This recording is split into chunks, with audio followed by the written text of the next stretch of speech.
All right, everyone, get ready because the action is about to explode. The scene opens with a powerful image. A huge, menacing, clawed hand descends from above, ready to strike. Below it, a team of mutants stands ready to fight. There's Iceman, looking like a frosty superhero, arms raised, preparing to unleash a blast of cold. Jean Grey, with her signature fiery red hair, extends her hand, ready to use her telekinetic powers.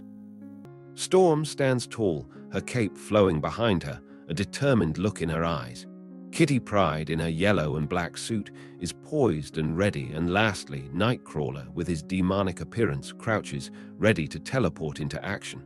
This isn't just a fight, it's a clash of titans, and it's about to get epic. All right, folks, let's take a quick breather. This page is all about the creators who brought this story to life.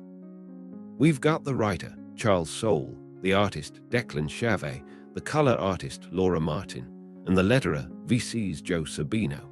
Plus, cover artists Steve McNiven and Sonny Go, and variant cover artists Declan Shalvey and Matthew Wilson.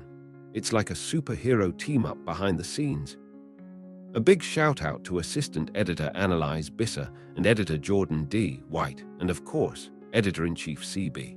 Cebulski, Chief Creative Officer Joe Quesada, President Dan Buckley, and Executive Producer Alan Fine. It takes a whole team to make something this epic, and they've all done a phenomenal job. Let's get back to the story. All right, buckle up, everyone. We're diving right into Chapter 3, and the title says it all: Purgatory. This is where things get intense, where the story takes a turn into the unknown. We're about to find out what that means for our heroes. The stage is set for a wild ride, and I can't wait to see what happens next. We find ourselves at the Xavier Institute for Mutant Education and Outreach, specifically in the office of the headmistress, Catherine Pryde. Kitty stands in the center of the room, and a ghostly green image hangs in the air above her. Within it, we see an image of a concerned-looking Jean and a grim, scowling Wolverine. Below that, Storm and a more focused, yet still serious-looking, Jean stand listening intently.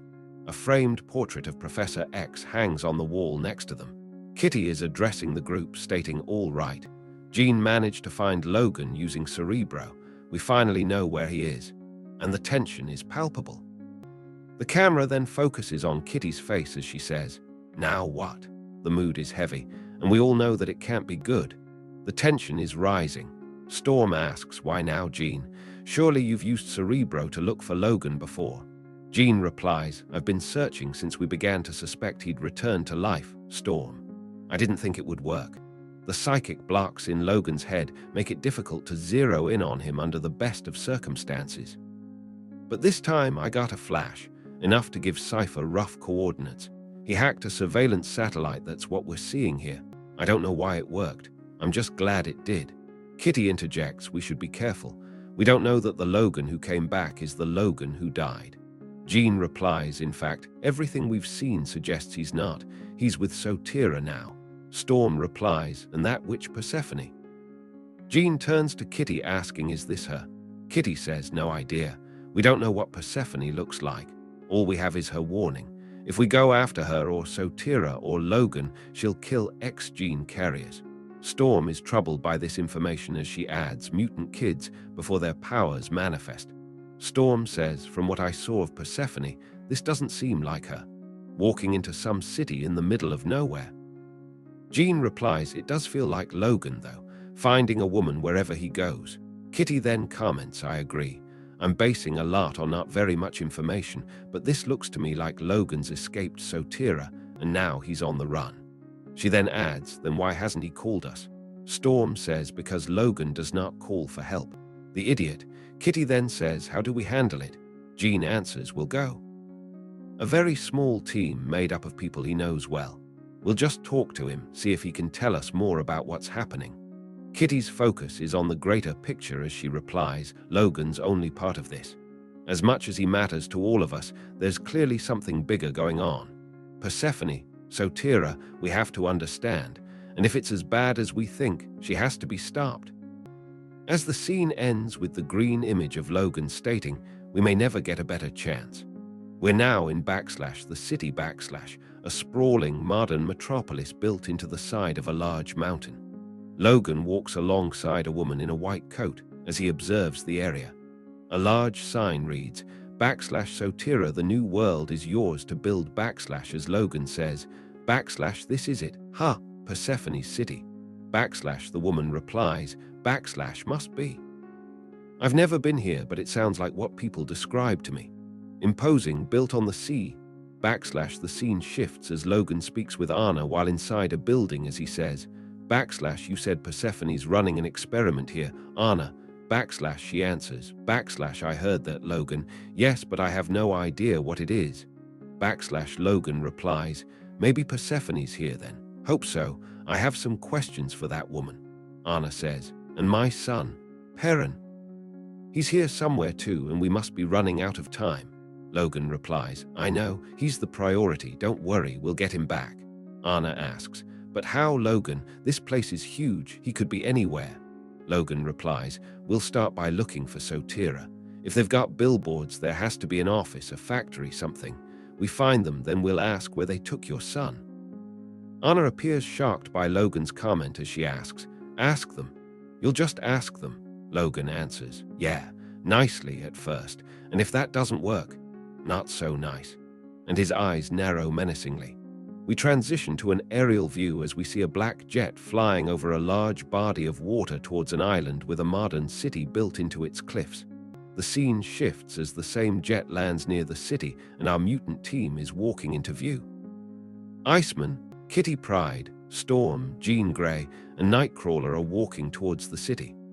Iceman asks, can you sense Logan here anywhere, Jean? Jean replies, no, Barbie. Not without a boost from Cerebro to help me break through his psychic blocks. Jean extends her hand as a metallic flask floats in the air while she says, honestly, I can't sense anyone at all, which is odd. The scene explodes with action as the X-Men enter the city and glowing pink objects begin to rain down on them. The objects are everything from pipes to bottles. A voice can be heard stating, leave this city. You are not wanted. Mutants bring destruction everywhere they go. Riot police with blue helmets and face shields move in on the mutants, batons raised. We see a crowd of fearful citizens nearby as Kitty states, sir, we're not here for trouble, I promise you. We're just looking for our friend. But the police do not care as they are being told, you have no friends here. The tension escalates as Nightcrawler yells, /, more of them coming from behind, already between us and the Blackbird. / Kitty then yells, / I see them, Nightcrawler.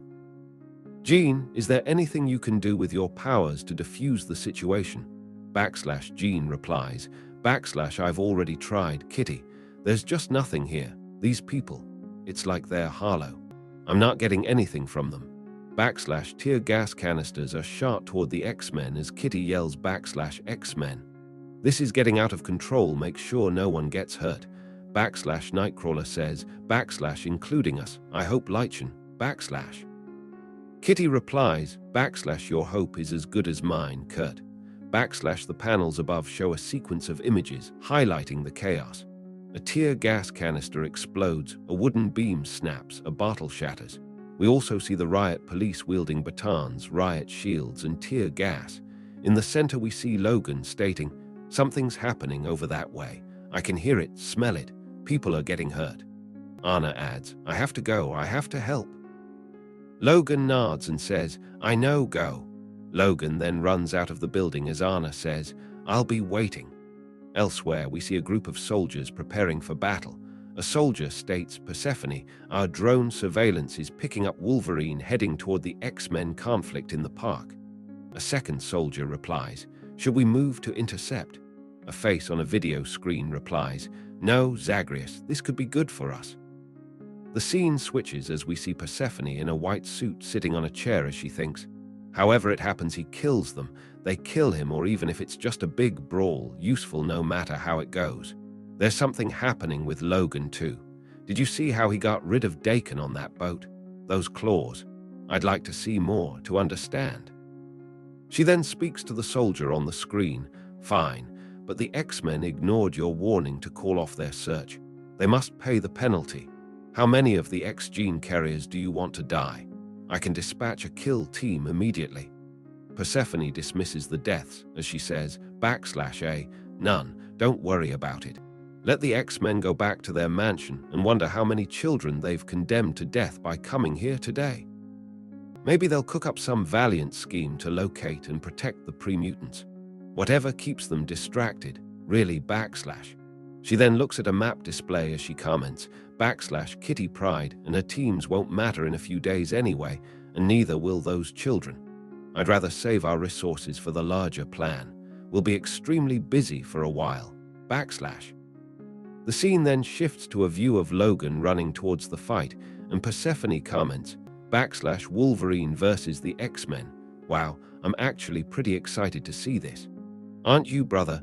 In the final panel, we see the soldier in the mask, as the scene shifts back to Persephone as she replies, well, I am. Logan rushes towards the source of the commotion as he thinks, Not good, Logan then comes across a man who has clearly been hurt as he asks, you all right? What's happening down there? The man replies, mutants. I saw Storm and the one made of ice and the blue demon more, I think. They just appeared, no warning. Logan then says, I think they must be with Sotira, another of their kill teams. Logan then grits his teeth as he says, Sotira. The scene shifts as we see a different version of Logan in a black costume with his claws out. He says, hey, those people you're about to fight, I can help you take them out. I know their powers, their weaknesses. They're damn strong, and it's 5-on-1, but I can help. We then see him in a black tank top as he speaks to another man in black as he says, talk. The scene moves to a close-up of black suit Logan's face as he says, okay. First one you're going to run into the scene switches to Nightcrawler as he moves through the city using his powers to stay above the tear gas. He states, is Nightcrawler the elf? Kurt, where are you? I moved out of the park. Ketschen, I cannot operate well in the gas. I'm thinking perhaps I teleport up, see what I can do about the helicopters firing into the crowd. The authorities in this city are truly irresponsible. You don't remember him, but you too have a history. You can use that. His name is, the action heats up as Nightcrawler looks to his right and says, Kurt.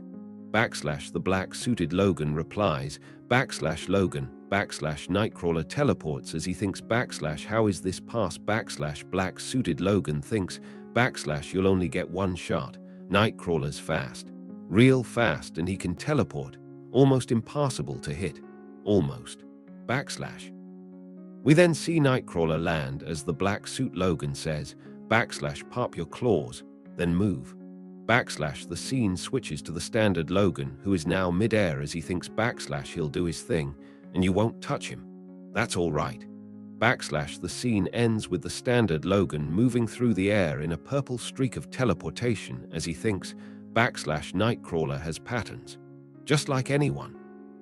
When he's tired, when he's acting on reflex, or maybe when he's got a lungful of tear gas, he falls back on them, not sure he even realizes it. Logan is using his past training to fight against Nightcrawler as he thinks, but you do. You noticed them years ago. Up, down, back, left, Logan is still in the air as he adds, up again.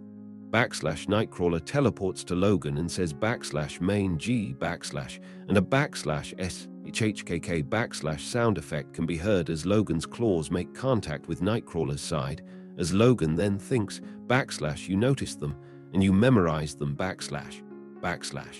Logan then punches Nightcrawler's face as we hear a crack sound effect. We end. Just in case, the action is intensifying as we see Jean Grey in the air with a couple of other people falling nearby. Jean states, please, just stop this. The voice of the black-suited Logan is heard. Jean Grey, telepath, you don't have to worry about that, but she's got telekinesis too. Real dangerous lady. Pretty though. He adds, you need to get her while she's distracted. Use the gas for cover. Your healing factor means it barely affects you. Smells like chili cooking, that's all. Get close, then take her. We then see Logan in his standard gear flying at Jean as she fires off a blast of pink energy. The scene switches to Kitty as she says, Logan. And then a confused-looking Jean Grey who says, Logan, followed by Storm, who says, "Logan." Iceman unleashes a blast of ice at Logan as we hear a THMMM sound effect. He yells, "Logan, what the hell are you doing?" The black-suited Logan responds, "Iceman, Barbie Drake, yeah, that's a tough one. He's got you in the deep freeze." We hear a sound effect of arg. As Logan continues, "He'll call in the others too, and that'll be that. Not sure you've really got a play here." The scene switches back to the black-suited Logan as he speaks to the tank-top Logan, stating, "BJB." The chaos continues as the standard Logan yells in pain as he is surrounded in ice with a loud "ah-ugh" sound effect. The scene shifts back to the prison cell as a man with tattoos comments, "Bub, you want to be real careful, friend. That's the berserker. He ain't known for his restraint. Shark in bloody waters, that one." The tank-top Logan says, "I'm not just gonna lay down and die." The tattooed man responds, "Not again." The tank-top Logan is then seen using his claws to unlock the cage door. "Yeah, yeah, yeah." We end with an image of Iceman yelling, "Just calm down, Logan," as he unleashes his icy attack. The action continues with the standard Logan using the key to unlock the cage as we hear a KCHHK sound effect. The scene shifts to the standard Logan, still trapped in ice, as his claws start to melt the ice as we hear a SGGGG sound effect. The scene then shifts to the tattooed man who says, "SSSSS snicked, yeah," as his claws protrude. More ice melts with a SGGGGG sound effect. The standard Logan then breaks free of the ice and attacks the tattooed man as he yells, "Been waiting for this, arg." We end with the standard Logan shattering the remaining ice with the sound of KRRCK. The scene ends with an image of the tank-top Logan standing tall with his glowing claws as his clothes are tattered and covered with snow. His mouth is open in a rage. In the background, there are chunks of ice and an ice sculpture of Iceman. We end with a text box stating, "Next, the answers." Thanks for tuning in. Stay curious, stay awesome, and don't forget to hit that subscribe button for more amazing content.